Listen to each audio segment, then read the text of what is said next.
റൂത്തിന്റെ പുസ്തകം 1-ാം അധ്യായം. എലിമെലേക്കും കുടുംബവും മൊവാബിൽ. ന്യായാധിപന്മാരുടെ ഭരണകാലത്ത് നാട്ടിൽ ക്ഷാമമുണ്ടായി. അന്ന് യൂദായിലെ ഒരു ബേത്ലഹേംകാരൻ ഭാര്യയും പുത്രന്മാർ ഇരുവരുമൊത്ത് മൊവാബ് ദേശത്ത് കുടിയേറി പാർത്തു. അവന്റെ പേര് എലിമെലേക്ക്, ഭാര്യ നവോമി, പുത്രന്മാർ മഹ്ലോനും കിലിയോനും.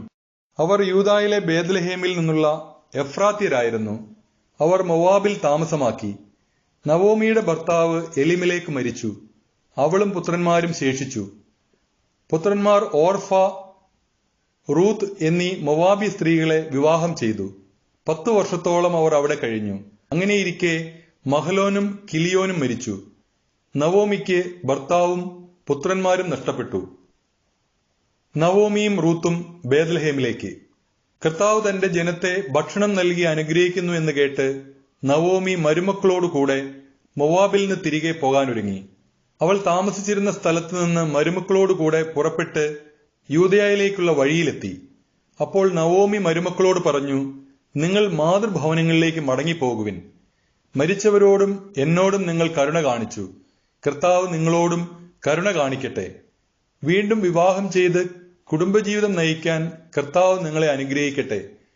അവൾ അവരെ ചുംബിച്ചു. അവർ പൊട്ടിക്കരഞ്ഞു. അവർ പറഞ്ഞു, ഞങ്ങൾ പോകുന്നില്ല, അമ്മയുടെ ആളുകളുടെ അടുത്തേക്ക് ഞങ്ങളും വരുന്നു. എന്നാൽ നവോമി പറഞ്ഞു, എന്റെ മക്കളെ, നിങ്ങൾ തിരിച്ചു പോകുവിൻ. എന്തിന് എന്നോട് കൂടെ വരുന്നു? നിങ്ങൾക്ക് ഭർത്താക്കന്മാരാകാൻ എനിക്കിനി പുത്രന്മാരുണ്ടാകുമോ? എന്റെ മക്കളെ, നിങ്ങൾ മടങ്ങിപ്പോകുവിൻ. വിവാഹം ചെയ്യാൻ കഴിയാത്ത വിധം ഞാൻ വൃദ്ധയായിരിക്കുന്നു. അഥവാ ഈ രാത്രി തന്നെ ഭർത്താവിനെ സ്വീകരിച്ച് പുത്രന്മാരെ ഗർഭം ധരിച്ചാൽ തന്നെ അവർക്ക് പ്രായമാകുന്നതുവരെ നിങ്ങൾ കാത്തിരിക്കുമോ? നിങ്ങൾ വിധവകളായി കഴിയുമോ? ഇല്ല മക്കളെ, കർത്താവിന്റെ കരം എനിക്കെതിരായി ഉയർന്നിരിക്കുന്നു. നിങ്ങളെ പ്രതിയും ഞാൻ അത്യന്തം വ്യസനിക്കേണ്ടി വരും. അവർ വീണ്ടും പൊട്ടിക്കരഞ്ഞു. ഓർഫ അമ്മായിയമ്മയെ ചുംബിച്ച് വിടവാങ്ങി. റൂത്ത് അവളെ പിരിയാതെ നിന്നു. നവോമി പറഞ്ഞു, നിന്റെ സഹോദരി ചാർച്ചക്കാരുടെയും ദേവന്മാരുടെയും അടുത്തേക്ക് മടങ്ങിപ്പോയല്ലോ, അവളെപ്പോലെ നീയും പോവുക. റൂത്ത് പറഞ്ഞു, അമ്മയെ ഉപേക്ഷിക്കാനോ കൂടെ പോരാതിരിക്കാനോ എന്നോട് പറയരുത്. അമ്മ പോകുന്നിടത്ത് ഞാനും വരും, വസിക്കുന്നിടത്ത് ഞാനും വസിക്കും. അമ്മയുടെ ചാർച്ചക്കാർ എന്റെ ചാർച്ചക്കാരും അമ്മയുടെ ദൈവം എന്റെ ദൈവവുമായിരിക്കും. അമ്മ മരിക്കുന്നിടത്ത് ഞാനും മരിച്ച് അടക്കപ്പെടും. മരണം തന്നെ എന്നെ അമ്മയിൽ നിന്ന് വേർപെടുത്തിയാൽ കർത്താവ് എന്ത് ശിക്ഷയും എനിക്ക് നൽകിക്കൊള്ളട്ടെ. അവൾ തന്നോടുകൂടെ പോരാൻ ഉറച്ചു എന്ന് കണ്ട് നവോമി അവളെ നിർബന്ധിച്ചില്ല. അവർ ബേത്ലഹേമിലെത്തി. പട്ടണം മുഴുവൻ അവരെ കണ്ടു വിസ്മയിച്ചു. ഇത് നവോമിയോ എന്ന് സ്ത്രീകൾ പരസ്പരം ചോദിച്ചു. അവൾ പറഞ്ഞു, എന്നെ നവോമി എന്നല്ല മാറ എന്നാണ് വിളിക്കേണ്ടത്. സർവശക്തൻ എന്നോട് വളരെ കഠിനമായിട്ടാണ് പ്രവർത്തിച്ചത്. എല്ലാം തികഞ്ഞവളായി ഞാൻ ഇവിടെ നിന്ന് പോയി. ഒന്നുമില്ലാത്തവളായി കർത്താവ് എന്നെ തിരിച്ചയച്ചു. കർത്താവിനെ ഞെരുക്കുകയും സർവശക്തൻ എനിക്ക് ആപത്ത് വരുത്തുകയും ചെയ്യുമ്പോൾ എന്തിനെന്നെ നവോമി എന്ന് വിളിക്കുന്നു? അങ്ങനെ നവോമി മൊവാബിൽ നിന്ന് അവിടുത്തുകാരിയായ മരുമകൾ റൂത്തിനോടുകൂടെ തിരിച്ചെത്തി. ബാർലി കൊയ്ത്ത് തുടങ്ങിയപ്പോഴാണ് അവർ ബേത്ലഹേമിലെത്തിയത്. റൂത്തിന്റെ പുസ്തകം 2-ാം അധ്യായം. റൂത്ത് ബോവാസിന്റെ വയലിൽ. നവോമിയുടെ ഭർതൃകുടുംബത്തിൽ ബോവാസ് എന്നു പേരായ ഒരു ധനികൻ ഉണ്ടായിരുന്നു. ഞാൻ പോയി എന്നെ അനുവദിക്കുന്നവരുടെ വയലിൽ കാലാ പെറുക്കട്ടെ എന്ന് മൊവാബിയായ റൂത്ത് നവോമിയോട് ചോദിച്ചു. അവൾ പറഞ്ഞു, പോയിക്കൊള്ളുക. റൂത്ത് വയലിൽ ചെന്ന് കൊയ്ത്തുകാരുടെ പുറകെ കാലാ പെറുക്കി. എലിമെലേക്കിന്റെ കുടുംബത്തിൽപ്പെട്ട ബോവാസിന്റെ വയലിലാണ് അവൾ എത്തിച്ചേർന്നത്. ബോവാസ് ബേത്ലഹേമിൽ നിന്ന് വന്നു. കർത്താവ് നിങ്ങളോടുകൂടെ എന്ന് പറഞ്ഞ് അവൻ കൊയ്ത്തുകാരെ അഭിവാദനം ചെയ്തു. കർത്താവ് അങ്ങയെ അനുഗ്രഹിക്കട്ടെ എന്ന് അവർ പ്രത്യഭിവാദനം ചെയ്തു. കൊയ്ത്തുകാരുടെ മേൽനോട്ടം വഹിച്ചിരുന്ന ഭൃത്യനോട് ബോവാസ് ചോദിച്ചു, ആരാണ് ഈ യുവതി? നവോമിയോടൊപ്പം മൊവാബിൽ നിന്ന് വന്ന മൊവാബിയ സ്ത്രീയാണിവൾ എന്ന് ഭൃത്യൻ മറുപടി നൽകി. വയലിൽ കാലാ പെറുക്കാൻ അനുവദിക്കണമേ എന്ന് അവൾ അപേക്ഷിച്ചു.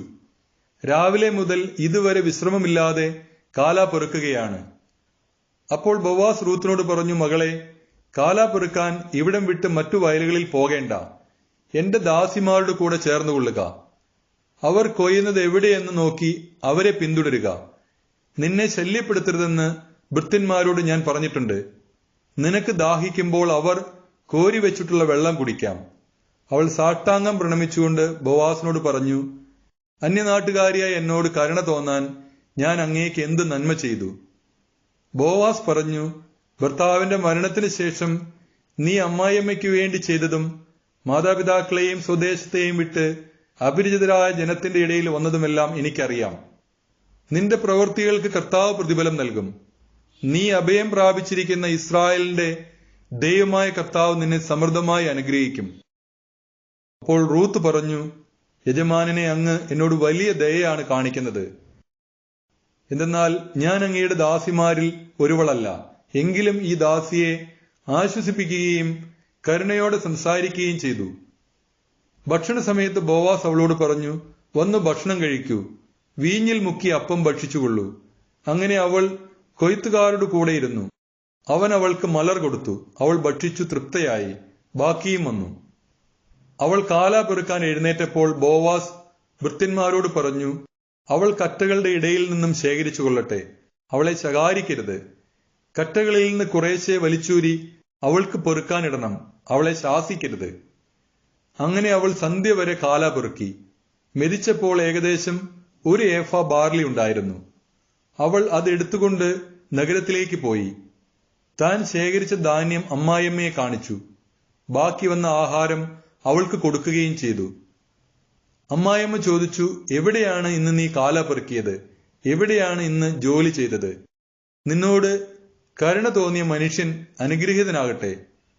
താൻ ഇന്ന് ജോലി ചെയ്തത് ബോവാസിനോട് കൂടെ ആണെന്ന് അവൾ അമ്മായിയമ്മയോട് പറഞ്ഞു. നവോമി മരുമകളോട് പറഞ്ഞു, ജീവിച്ചിരിക്കുന്നവരോടും മരിച്ചവരോടും കാരുണ്യം കാണിക്കുന്ന കർത്താവ് അവനെ അനുഗ്രഹിക്കട്ടെ.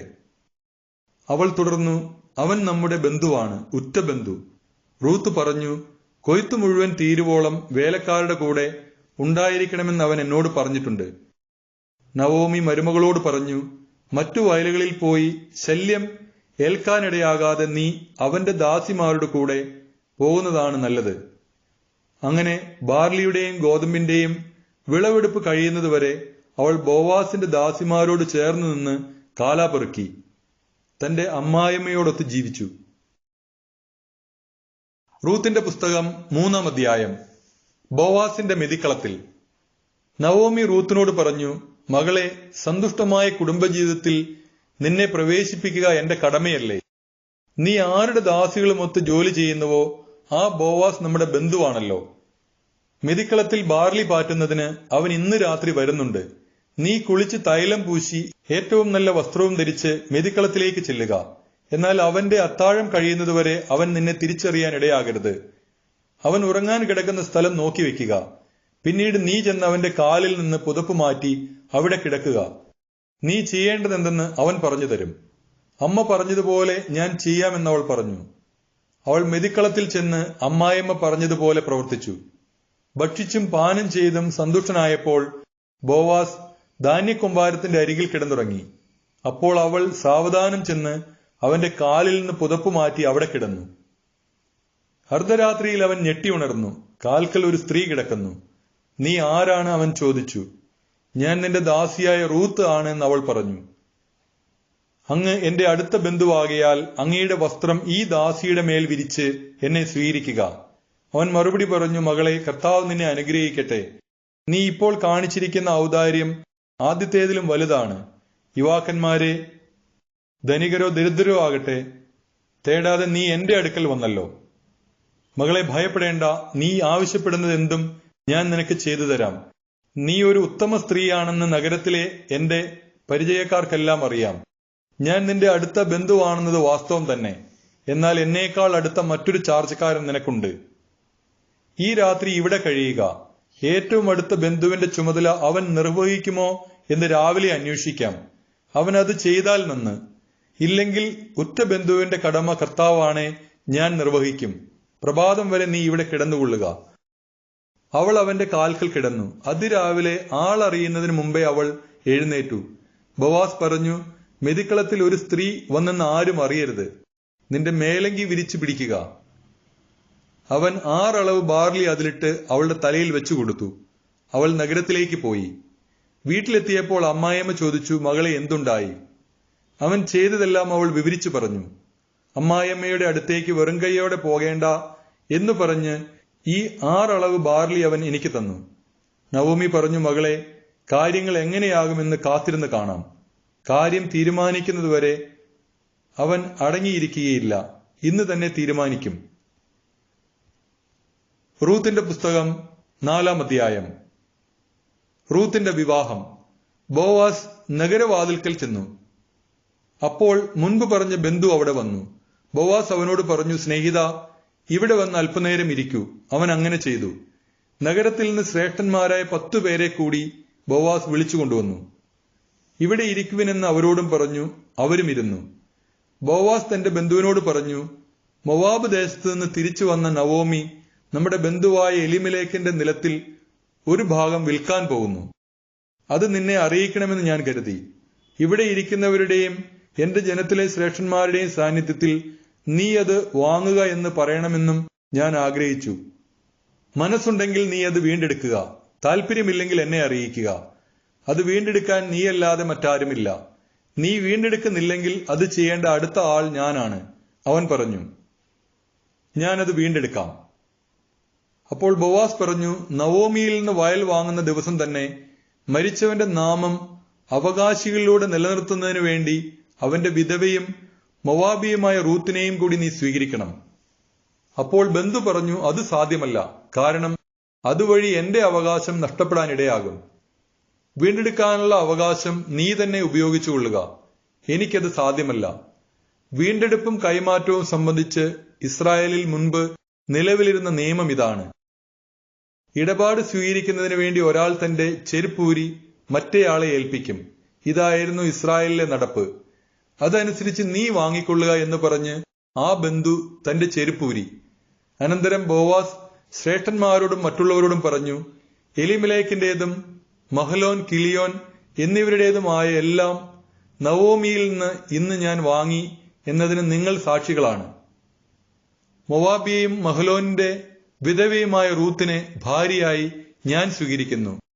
മരിച്ചവന്റെ നാമം സഹോദരന്മാരുടെ ഇടയിൽ നിന്നും ജന്മദേശത്തു നിന്നും മാഞ്ഞു പോകാതിരിക്കുന്നതിനും അനന്തരാവകാശികളിലൂടെ അത് നിലനിർത്തുന്നതിനും വേണ്ടിയാണിത്. ഇന്ന് നിങ്ങൾ അതിന് സാക്ഷികളാണ്. അപ്പോൾ ശ്രേഷ്ഠന്മാരും നഗരകവാടത്തിൽ നിന്നിരുന്നവരും പറഞ്ഞു, ഞങ്ങൾ സാക്ഷികളാണ്. കർത്താവ് നിന്റെ ഭവനത്തിലേക്ക് വരുന്ന സ്ത്രീയെ, ഇസ്രായേൽ ജനത്തിന് ജന്മം കൊടുത്ത റാഹേൽ, ലയ എന്നിവരെ പോലെ ആക്കട്ടെ. നീ എഫ്രാത്തായിൽ ഐശ്വര്യവാനും ബേത്ലഹേമിൽ പ്രസിദ്ധനുമാകട്ടെ. യൂദായ്ക്ക് താമാറിൽ ജനിച്ച പെരേസിന്റെ ഭവനം പോലെ ഈ യുവതിയിൽ കർത്താവ് നിനക്ക് തരുന്ന സന്താനങ്ങളിലൂടെ നിന്റെ ഭവനവുമാകട്ടെ. അങ്ങനെ ബോവാസ് റൂത്തിനെ സ്വീകരിച്ചു. അവൾ അവന്റെ ഭാര്യയായി. അവൻ അവളെ പ്രാപിച്ചു. കർത്താവിന്റെ അനുഗ്രഹത്താൽ അവൾ ഗർഭിണിയായി ഒരു പുത്രനെ പ്രസവിച്ചു. അപ്പോൾ സ്ത്രീകൾ നവോമിയോട് പറഞ്ഞു, നിനക്കൊരു പിന്തുടർച്ച അവകാശിയെ നൽകിയ കർത്താവ് വാഴ്ത്തപ്പെട്ടവനാകട്ടെ. ആ അവകാശി ഇസ്രായേലിൽ പ്രസിദ്ധിയാർജിക്കട്ടെ. അവൻ നിനക്ക് നവജീവൻ പകരും. വാർദ്ധക്യത്തിൽ നിനക്ക് താങ്ങായിരിക്കും. നിന്നെ സ്നേഹിക്കുന്നവളും 7 പുത്രന്മാരെക്കാൾ വിലപ്പെട്ടവളുമായ നിന്റെ മരുമകളാണ് അവനെ പ്രസവിച്ചത്. നവോമി ശിശുവിനെ മാറോടണച്ചു. അവൾ അവനെ പരിചരിച്ചു. അയൽക്കാരായ സ്ത്രീകൾ നവോമിക്കൊരു പുത്രൻ ജനിച്ചിരിക്കുന്നു എന്ന് പറഞ്ഞ് ഓബദ് എന്ന് അവന് പേരിട്ടു. അവൻ ദാവീദിന്റെ പിതാവായ ജസ്സയുടെ പിതാവാണ്. പേരസിന്റെ പിൻതലമുറക്കാർ ഇവരാണ്. പേരസ് ഹെബ്രാന്റെ പിതാവാണ്. ഹെബ്രാൻ രാമിന്റെയും രാം അമീനാദാബിന്റെയും അമീനാദാബ് നഖ്ഷോന്റെയും നഖ്ഷോൻ സൽമോന്റെയും സൽമോൻ ബോവാസിന്റെയും ബോവാസ് ഓബദിന്റെയും ഓബദ് ജെസ്സയുടെയും ജെസ്സെ ദാവീദിന്റെയും പിതാവാണ്.